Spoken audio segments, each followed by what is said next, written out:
परम सत्य जो कभी झुठला ना सके।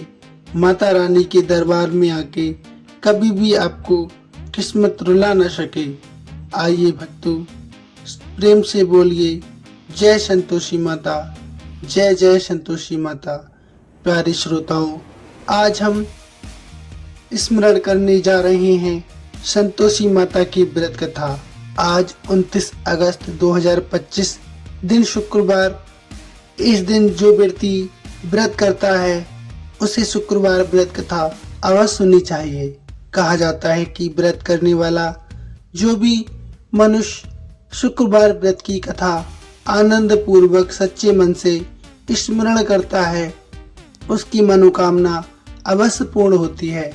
माता संतोषी बहुत कृपालु है। वह अपने भक्त को अवश्य ही सम्मान, धनवान एवं पुत्रवान बनाती हैं। तब हमें ऐसी दिव्य कथा का अनुसरण अवश्य करना चाहिए, क्योंकि वेदों और पुराणों में भी कहा गया है माता संतोषी हमारे जीवन में ऐसे कल्याण करती हैं जैसे हमको पता ही न चले। कहा जाता है माता संतोषी के भक्त हमेशा संतोषजनक रहते हैं और धन धान से परिपूर्ण रहते हैं। प्रेम से बोलिए जय मां संतोषी। आइए भक्तों, कथा का अनुसरण प्रेम से और सच्ची भावना से करते हैं। वीडियो को लाइक शेयर कीजिए। यदि आप हमारे चैनल पर नए हैं तो सब्सक्राइब अवश्य कीजिए। आइए भक्तों, शुरू करते हैं। जय संतोषी माँ। एक बुढ़िया थी, उसके 7 बेटे थे। 6 कमाने वाले थे जबकि एक बहुत निकम्मा था। बुढ़िया 6 बेटों को रसोई बनाती, भोजन करवाती और जो कुछ छूटा बचता वह 7वें को दे देती। एक दिन वह अपनी पत्नी से बोला, देखो मेरी माताजी मुझ पर कितना प्रेम करती हैं। उस पर उसकी पत्नी बोली, क्यों नहीं करती, सबका झूठा बचा आपको जो खिलाती हैं। वह बोला, ऐसा नहीं हो सकता, मैं जब तक आंखों से ना देख लूं मान नहीं सकता। बहू हंसकर बोली, जब आप देख लोगे तब तो मानोगे ना। कुछ दिन बाद एक त्योहार आया। घर में 7 प्रकार के भोजन, चूरमे के लड्डू बने। वह जांचने को सिर दुखाने के बहाने पतला वस्त्र सिर पर रखकर रसोई घर में सो गया। वह कपड़े में से सब देखता रहा। 6 भाई भोजन करने आए। उसने देखा माँ ने उनके लिए सुंदर आसन बिछाकर नाना प्रकार की रसोई परोसी और आग्रह करके उन्हें जमाया। वह देखता रहा। 6 भाई भोजन करके चले गए। उनकी झूठी थालियों में से लड्डुओं के टुकड़े उठाकर एक लड्डू बनाया। जूठन साफ कर बुढ़िया माँ ने उसे पुकारा, बेटा तुम्हारे सभी भाई भोजन करके चले गए हैं, अब तू ही बाकी है, उठ आ भोजन खा ले। वह कहने लगा, माँ मुझे भोजन नहीं करना, मैं अब परदेश जा रहा हूँ। माँ ने कहा, कल जाता हो बेटा, आज ही चला जा। वह बोला, हाँ आज ही जा रहा हूँ। चलते समय उसे अपनी पत्नी की याद आई। वह गौशाला में उपले थाप रही थी। वहां जाकर वह उससे बोला, हम जामे परदेश आवेंगे कुछ काल, तुम रहियो संतोष से धर्म अपनो पाल। वह बोली, जाओ पिया आनंद से, हमरो सोच हटाए, राम भरोसे हम रहे ईश्वर तुम्हें सहाय। दे दो कोई निशानी आपन, देख धरू में धीर, सुध मत हमारी बिसरियो, रखियो मन गंभीर। फिर वह बोला, मेरे पास तो कुछ नहीं है, ये एक अंगूठी है, सो तुम ले लो और अपनी कुछ निशानी मुझे दे दो। वह बोली, मेरे पास क्या है, ये गोबर भरा हाथ है। ये कहकर उसने उसकी पीठ में गोबर के हाथ की थाप मार दी। वह चल दिया। चलते चलते दूर प्रदेश पहुंचा। वहां जाकर एक साहूकार की दुकान पर उसे नौकरी रखने के लिए वह अर्जी करने लगा। साहूकार को भी जरूरत थी। वह बोला, रह जा। लड़के ने पूछा, तनख्वाह क्या दोगे? साहूकार ने कहा, काम देख कर दाम मिलेंगे। साहूकार की नौकरी मिली। वह सुबह 7 बजे से 10 बजे तक नौकरी बजाने लगा। कुछ दिनों में दुकान का सारा लेन देन, हिसाब किताब, ग्राहकों को माल बेचना सारा काम करने लगा। साहूकार के साथ 8-9 कर थे, वे सब चक्कर खाने लगे। ये तो बहुत होशियार बन गया है। सेठ ने भी उसका काम देखा और 3 महीने में ही उसे आधे मुनाफे का हिस्सेदार बना लिया। वह कुछ वर्ष में एक नामी सेठ बन गया और मालिक सारा कारोबार उस पर छोड़कर चला गया। पति की अनुपस्थिति में सास ने बहू पर बहुत अत्याचार किए। इधर उसकी पत्नी को सास ससुर दुख देने लगे। सारी गृहस्थी का काम करवाकर उसे लकड़ी लेने जंगल में भेजते। इसी बीच घर के आटे में से जो भूसी निकलती उसकी रोटी बनाकर रख दी जाती और फूटे नारियल के छिकले में उसे पानी दे दिया जाता। एक दिन वह लकड़ी लेने जा रही थी। रास्ते में बहुत सी स्त्रियां संतोषी माता का व्रत करती दिखाई दी। वह वहाँ खड़ी होकर कथा सुनने लगी और पूछने लगी, बहनों, तुम किस देवी देवता का व्रत करती हो और उसके करने से क्या फल मिलता है? यदि तुम इस व्रत का विधान मुझे समझा कर कहोगी तो मैं तुम्हारा बहुत बड़ा एहसान मानूंगी। तब उनमें से एक स्त्री बोली, सुनो बहन, ये संतोषी माता का व्रत है। इसके करने से गरीबी व दुख आदि नाश हो जाता है और जो कुछ मन में अधूरी कामना होती है वह भी माता की कृपा से संपूर्ण हो जाती है। तब उसने पूछा, हे बहन, इस व्रत की विधि क्या है? वह भक्तिनी स्त्री बोली, 1.25 आने का गुड़ चना लेना, इच्छा हो तो 5.25 आने का लेना या 1.25 रुपए का आप अपनी सहूलियत के अनुसार ले लेना। बिना परेशानी और श्रद्धा व प्रेम से भी जितना बन सके आप सबाया ही लेना। प्रत्येक शुक्रवार को निराहार रहकर कथा सुनना। इसके बीच क्रम न टूटे, लगातार नियम पालन करना। सुनने वाला कोई न मिले तो घी का दीपक जलाकर उसके आगे जल के पात्र के सामने रखकर कथा कहना। जब ये कार्य सिद्ध न हो, नियम का पालन करना और कार्य सिद्ध हो जाने पर व्रत का उद्यापन अवश्य करना। यदि किसी के ग्रह खोटे भी हो तो माता 1 वर्ष भर में कार्य सिद्ध अवश्य करती हैं। फल सिद्ध होने पर उद्यापन करना चाहिए, बीच में नहीं। उद्यापन में 2.5 सेर आटे का खाजा तथा इसी परिमाण से खीर तथा चने का साग करना। 8 लड़कों को भोजन करवाना। जहाँ तक मिले देवर जेठ भाई बंधु के हो, न मिले तो रिश्तेदारों और पास पड़ोसियों के बुलाना। उन्हें भोजन करवाकर यथाशक्ति दक्षिणा देना। माता का नियम पूरा करना। उस दिन घर में कोई खटाई न खाना। ये सुन बुढ़िया के लड़के की बहू चल दी। रास्ते में लकड़ी के बोझ को बेच दिया और उन पैसों से गुड़ चना ले माता के व्रत की तैयारी करने आगे चली और सामने मंदिर देखकर पूछने लगी, ये मंदिर किसका है? सब कहने लगे, संतोषी माता जी का मंदिर है। ये सुनकर माता के मंदिर में जाकर चरणों में वह लौटने लगी। दीन होकर विनती करने लगी, हे माता, मैं निपट अज्ञानी हूँ, व्रत के कुछ नियम नहीं जानती हूँ, मैं बहुत दुखी हूँ। हे माता, हे जगत जननी, मेरा दुख दूर करें, मैं आपकी शरण में हूँ। माता को दया आई। एक ही शुक्रवार बीता था कि दूसरे शुक्रवार को उसके पति का पत्र आया और तीसरे शुक्रवार को उसका भेजा हुआ पैसा भी आ पहुंचा। ये देख जेठ जेठानी मुंह सिकोड़ने लगे। लड़के ताने देने लगे। काकी के पास पत्र आने लगे, रुपया आने लगा। अब तो काकी की खातिर बढ़ेगी। बेचारी सरलता से कहती, भैया कागज आए या रुपया आए, हम सब के लिए अच्छा है। ऐसा कहकर आंखों में आंसू भरकर संतोषी माता के मंदिर में जाकर रोने लगी और कहने लगी, हे माता, हे मातेश्वरी, मैंने आपसे पैसा रुपया थोड़ी मांगा था। मुझे पैसे से क्या काम है? मुझे तो अपने स्वाग से काम है।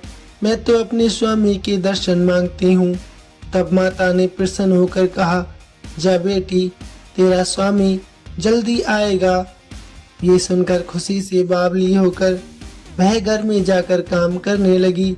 अब संतोषी माँ विचार करने लगी, इस भोली पुत्री को मैंने कह तो दिया है कि तेरा पति जल्दी आएगा, लेकिन कैसे वह तो इसे स्वप्न में भी याद नहीं करता। उसे याद दिलाने को मुझे ही जाना पड़ेगा। इस तरह माताजी उस बुढ़िया के बेटे के पास जा स्वप्न में प्रकट हो कहने लगी, साहूकार के बेटे सो रहा है या जागता है? वह कहने लगा, माता सोता भी नहीं हूँ, जागता भी नहीं हूँ, कहो क्या आज्ञा है? तब माताजी कहने लगी, तेरे घर बार कुछ है या नहीं? वह बोला, मेरे पास सब कुछ है, माँ बाप बहू क्या कमी है? माँ बोली, भोले पुत्र, तेरी बहू घोर कष्ट उठा रही है, तेरे माँ बाप उसे परेशानी दे रहे हैं, वह तेरे लिए तरस रही है, तू उसकी सुध ले। वह बोला, हाँ माताजी, ये तो मालूम है मुझे, परंतु जाऊं तो जाऊं कैसे? परदेश की बात है, लेन देन का कोई हिसाब नहीं, कोई जाने का रास्ता नहीं आता, कैसे चला जाऊं? मैं कहने लगी, मेरी बात मान, सवेरे नहा धोकर संतोषी माता का नाम ले, घी का दीपक जला, दंडवत कर दुकान पर जा बैठना, देखते ही देखते तेरा सारा माल बिक जाएगा, सांझ होते होते धन का भारी ढेर लग जाएगा। अब बूढ़ी की बात मानकर वह नहा धोकर संतोषी माता को दंडवत घी का दीपक जला दुकान पर जा बैठा। थोड़ी देर में देने वाले रुपया लाने लगे, लेने वाले हिसाब लेने लगे। कोठे में भरे सारे सामान खरीदार नगद दाम में सौदा करने लगे। शाम तक धन का भारी ढेर लग गया। मन में माता का नाम लेकर, चमत्कार देखकर प्रसन्न होकर घर जाने के लिए गहने, कपड़े, वस्त्र आदि खरीदने लगा। यहाँ काम से निपट तुरंत वह घर को रवाना हो गया। उधर उसकी पत्नी जंगल में लकड़ी लेने जाती है। लौटते वक्त माताजी के मंदिर में विश्राम करती है। वह तो उसके प्रतिदिन रुकने का जो स्थान ठहरा। धूल उड़ती देख वह माताजी से पूछती है, हे माता, ये धूल कैसी उड़ रही है? तब माताजी कहती हैं, हे पुत्री, तेरा पति आ रहा है, अब तू ऐसा कर, लकड़ियों के 3 बोझ बना ले, एक नदी किनारे रख और दूसरा मेरे मंदिर पर, तीसरा अपने सिर पर। तेरे पति को लकड़ियों का गट्ठर देखकर मोह पैदा होगा। वह वहां रुकेगा, नाश्ता पानी खाकर माँ से मिलने जाएगा। तब तू लकड़ियों का बोझ उठाकर जाना और चौक में गट्ठर डालकर जोर से आवाज लगाना, लो सासू जी, लकड़ियों का गट्ठर लो, भूसी की रोटी दो, नारियल के खेपड़े में मुझे पानी दो, आज कौन मेहमान आया है।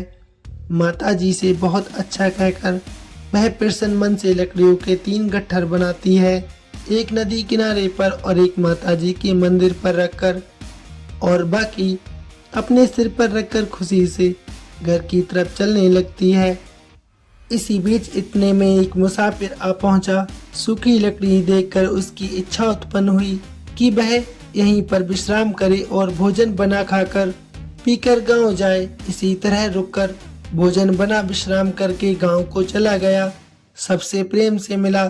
उसी समय सिर पर लकड़ी का गट्ठर लिए वह उतावली सी आती है। लकड़ियों का भारी बोझ आंगन में डालकर जोर से 3 आवाज देती है, लो सासू जी, लकड़ियों का गट्ठर लो, भूसी की रोटी दो, आज मेहमान कौन आया है। ये सुनकर उसकी सास बाहर आकर अपनी बहू को दिए हुए कष्टों को भुलाने हेतु कहती हैं, बहू ऐसा क्यों कहती है, तेरा मालिक ही तो आया है, आ बैठ, मीठा भात खा, भोजन कर, कपड़े गहने पहन। उसकी आवाज सुन उसका पति बाहर आता है। अंगूठी देख व्याकुल हो जाता है। माँ से पूछता है, माता ये कौन है? माँ बोलती हैं, बेटा ये तेरी बहू है, जब से तू गया है तब से सारे गांव में भटकती फिरती है, घर का काम काज कुछ करती नहीं, 4 पहर आकर खा जाती है। वह बोला, ठीक है माँ, मैंने इसे भी देखा है और तुम्हें भी। अब दूसरे घर की ताली मुझे दो, मैं उसमें जाकर रहूँगा। माँ बोली, ठीक है बेटा, जैसी तेरी मर्जी। तब वह दूसरे मकान की तीसरी मंजिल का कमरा खोलकर सारा सामान जमा कर वहां पर रहने लगा। एक दिन में राजा के महल जैसा ठाट बाट उसने बना लिया। अब क्या था, बहू सुख भोगने लगी। इतने में शुक्रवार आ गया। तब उसकी पत्नी ने अपने पति से कहा, मुझे संतोषी माता का व्रत का उद्यापन करना है। पति बोला, खुशी से कर लो। वह उद्यापन की तैयारी करने लगी। जिठानी के लड़कों को भोजन के लिए कहने गई। उन्होंने मंजूर किया, परंतु पीछे से जिठानी ने अपने बच्चों को सिखाया, देखो बच्चों, भोजन के समय खटाई मांगना, जिससे उसका उद्यापन पूरा ना हो सके। लड़के जीमने आए, खीर खाना पेट भर कर खाया, परंतु बाद में खाते ही कहने लगे, हमें खटाई दे दो, खीर खाना हमको भाता नहीं, देखकर अरुचि होती है। वह कहने लगी, भाई खटाई किसी को नहीं दी जाएगी, ये संतोषी माता का प्रसाद है। लड़के उठ खड़े हुए, बोले, हमें पैसा लाओ। बोली, बहू कुछ नहीं जानती, सोने पैसे दे दिए। लड़के उसी समय हट करके इमली खटाई लेकर खाने लगे। ये देखकर बहू पर माताजी ने कोप किया। राजा के दूत उसके पति को पकड़कर ले गए। जेठ जेठानी मनमाने वचन कहने लगे, लूट लूट कर धन इकट्ठा कर लिया था, अब सब मालूम पड़ जाएगा जब जेल की मार खाएगा।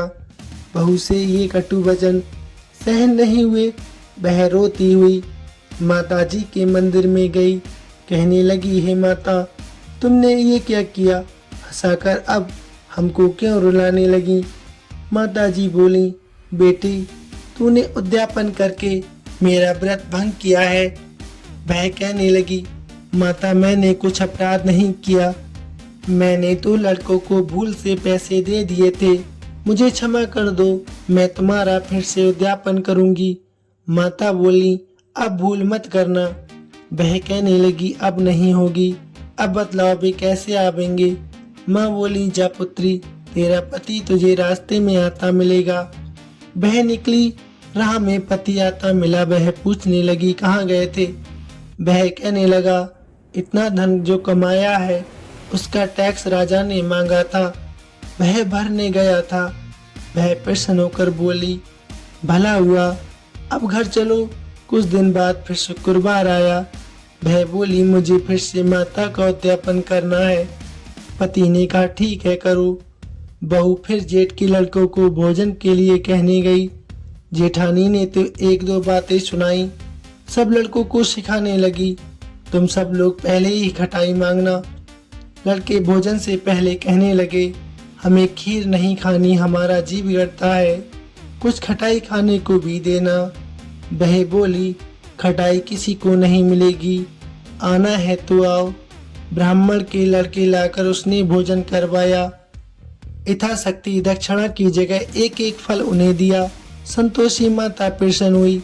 माता की कृपा होते ही 9वें मास उसको चंद्रमा के समान सुंदर पुत्र प्राप्त हुआ। पुत्र को पाकर प्रतिदिन माता जी के मंदिर जाने लगी। माँ ने सोचा, ये रोज आती है, आज क्यों ना मैं इसके घर चलूं। ये विचार कर माता ने भयानक रूप बनाया। गुड़ चने से सना मुख, ऊपर सूंड के समान होठ, उस पर मक्खियां भिन बिना रही थीं। दहलीज पर पांव रखते ही उसकी सास चिल्लाई, देखो रे, कोई चुड़ैल डाकिन चली आ रही है, लड़कों इसे भगाओ, नहीं तो किसी को खा जाएगी। लड़के भागने लगे, चिल्लाकर खिड़की बंद करने लगे। बहू रोशनदान में से देख रही थी। प्रसन्नता से पगली बन चिल्लाने लगी, आज मेरी माताजी मेरे घर आई हैं। वह बच्चे को दूध पीने से हटाती है। इतने में सास का क्रोध फूट पड़ा। वह बोली, क्या उतावली हुई है, बच्चे को पटक दिया। इतने में माँ के प्रताप से लड़के ही लड़के नजर आने लगे। वह बोली, माँ, मैं जिनका व्रत करती हूँ ये वही संतोषी माता है। सबने माता जी के चरण पकड़ लिए और विनती करने कहने लगे, हे माता, हम मूर्ख हैं, हम अज्ञानी हैं, तुम्हारे व्रत की विधि हम नहीं जानते। व्रत भंग कर हमने बहुत बड़ा अपराध किया है। जगमाता आप हमारा अपराध क्षमा करो। इस प्रकार माता उनकी कटु भावना को सुनकर बहुत प्रसन्न हुई। बहू को जैसा माता ने फल दिया वैसा माता ने सबको दे दिया। जो कथा सुने या सुनावे उसका मनोरथ पूर्ण हो। प्रेम पूर्वक बोलिए संतोषी माता की जय। दोस्तों वीडियो कैसी लगी प्लीज कमेंट में अवश्य बताइए, साथ ही लाइक शेयर अवश्य करना। संपूर्ण वीडियो देखने के लिए आपका बहुत बहुत धन्यवाद।